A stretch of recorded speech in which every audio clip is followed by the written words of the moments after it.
All right, all you brainiacs out there, this is Devin from Gauge Strength Training, and we're going to talk about why strength training is so important to becoming faster, specifically in a sprinting pattern and generating higher acceleration rate.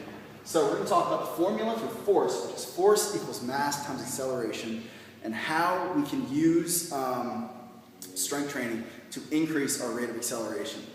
So speed is basically the amount of force you can generate into the ground. So let's take, for example, two different types of athletes.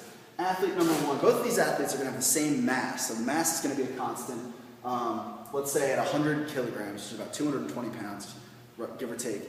And the athlete number one is going to be a fat kid, doesn't do strength training, and may not be able to generate all that much force.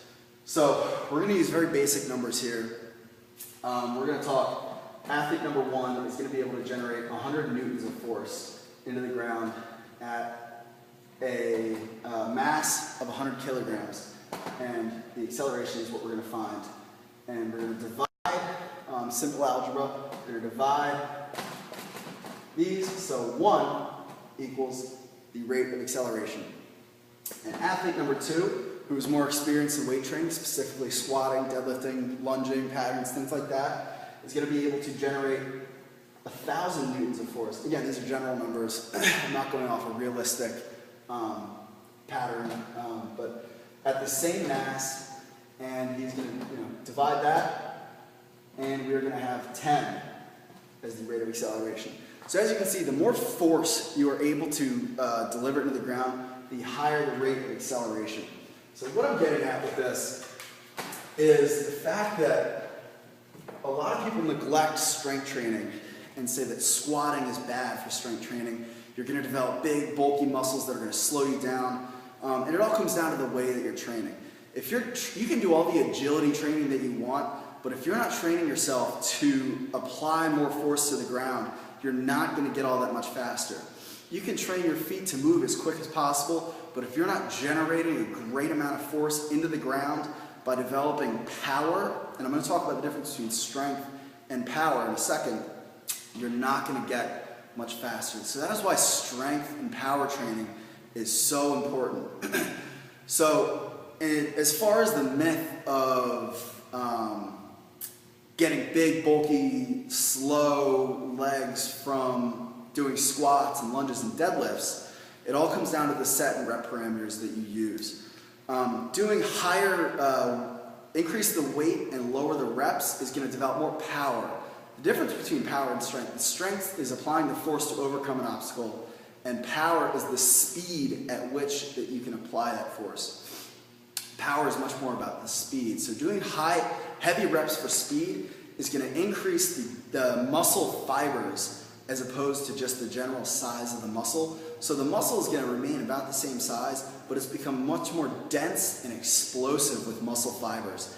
And you can develop these fast twitch muscles by doing moves for power, explosiveness, squats for speed, deadlifts for speed, Olympic lifts to develop power. These are a couple ways that you can increase your speed by just using strength training.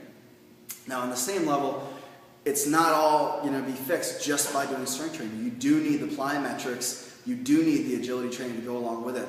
But if you do not have that basis of power behind it, you're not going to be seeing the strength or the speed increases that you want.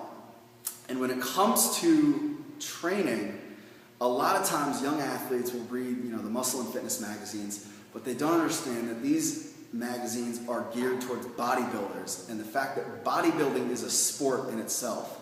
To train like a bodybuilder, you're only getting better at the sport of bodybuilding. So you want to train like a power athlete, because when you consider the nature of most of the sports, and most of the sports that I deal with are baseball, lacrosse, soccer, and football, and a little bit of basketball, every movement in these sports is an explosive movement. Think about how fast it takes to swing a baseball bat. It takes 0.1, 0.2 seconds to swing that baseball bat with as much force as possible.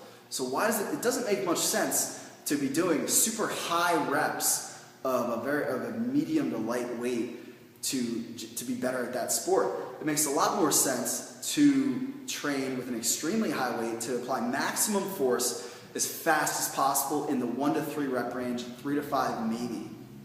So that's how you want to approach your training in terms of speed for a particular sport. When you think about basketball, jumping, applying more force to the ground, creating that higher acceleration to jump higher, it only takes fractions of a second. So you really want to focus on the power lifts to develop a powerful vertical jump. So stick to the powerlifting parameters, and if you need any more information, contact me. And like I said, do not neglect your strength training, because strength is the basis for all movements. You're not going to become faster until you become stronger. So I hope this helps, and I hope you took something away from it.